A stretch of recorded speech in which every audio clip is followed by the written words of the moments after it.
Hi guys, welcome to the Group 1 podcast. This is me Anushka and with me I have Khailendra Yadav. We'll call him KD for this podcast.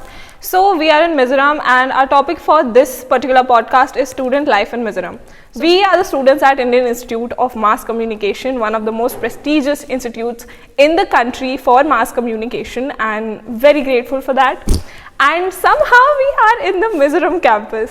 And we will be discussing how our lives have been here. We are talking to Khailendra today because he was the first one who arrived at the Aizawl campus.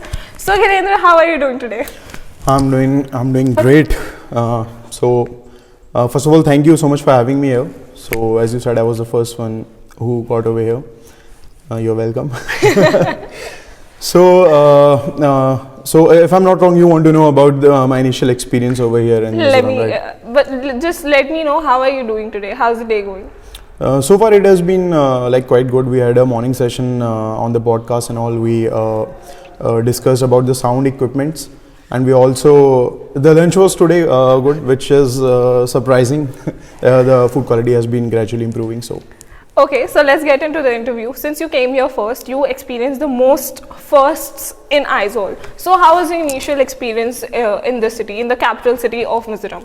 So the initial 3-4 days were the toughest because I was all alone over here. I had little help from the regional director. He helped me with some contacts to get in touch with people so I can look for accommodation and other things.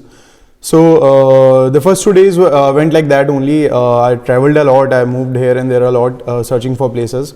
And the situation over here is that finding accommodation is very difficult, because since you told that Mizoram has only got 3 universities, and Mizoram University is a central university. So the crowd over here is huge, and the PGs are mostly occupied by the locals.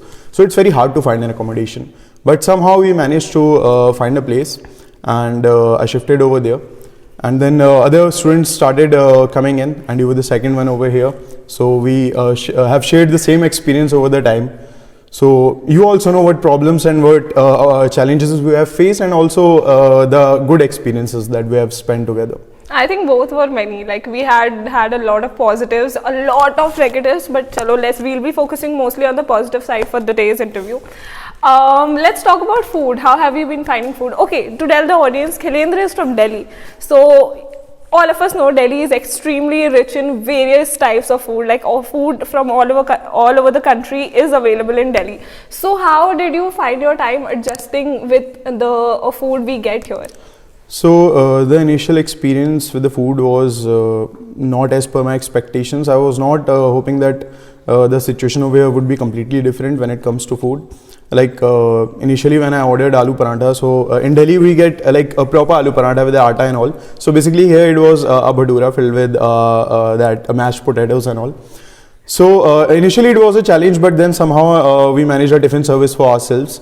And you remember that by incident, we had buy for the first time. Yes. Auntie had sent it to us. Let's move on to our next topic. Transportation has been a great... Yes, so transportation was a big challenge over here.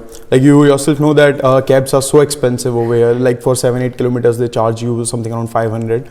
And initially we had to manage with lifts and all, recommended by our teachers.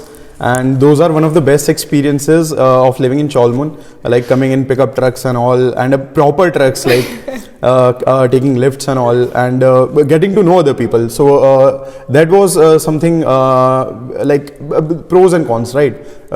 Transportation is a difficulty, but we got to know other people, and we got to know that how helpful people are over here. Like you know that lady who owns a shop in Ramrikon. Yes. She's very helpful, and she was the one who helped me a lot during that finding accommodation process. So yes, transportation was a big issue. She is still friends with us, and yes. With transportation is one more thing that comes with safety. And I don't think if I would have been in my state, I would take lifts. Like, I would never show a hand to any random vehicle on the road and ask them to drop me somewhere, because I know I'm not getting home.